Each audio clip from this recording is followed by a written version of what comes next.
and serving all of Mid-Michigan. This is NBC 25 News.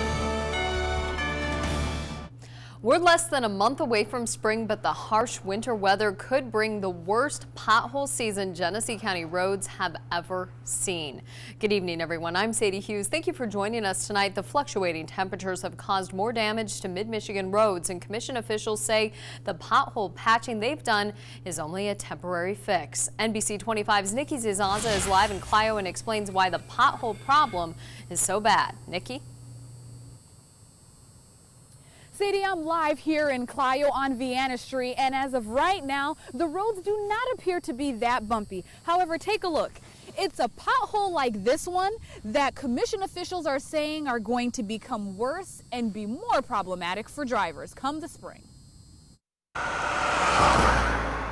They're a nuisance and hide in plain sight. And this spring, Mid-Michigan drivers will see and feel a lot more of them, potholes. That's why Genesee County Road Commissioner John Daly wants more road funding. The roads are going to be in worse condition now when we come into the spring than they were at the same time last year. And it's because of the freeze and thaw cycle we've seen this unseasonable winter, a problem Michiganders can't keep dodging.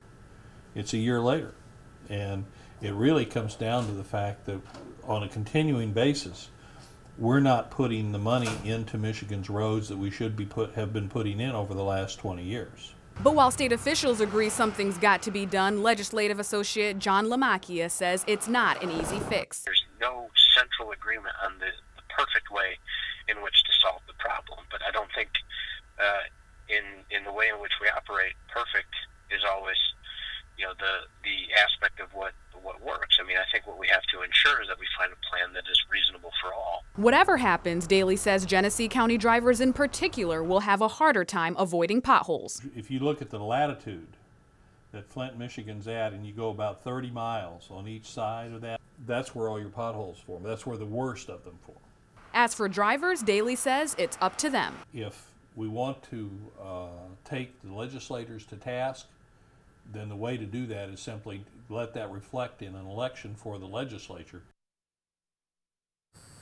And Sadie, Proposal 1's overall package that voters will decide on in May would mean $3.5 billion for roads and bridges, $95 million for local governments, and $300 million for public school. So Sadie, it turns out that we're going from icy road conditions to bumpy road conditions come the spring. Reporting live in Clio, Nikki Zizaza, NBC 25 News. Back to you, Sadie. All right, Nikki, thanks. Well, it sure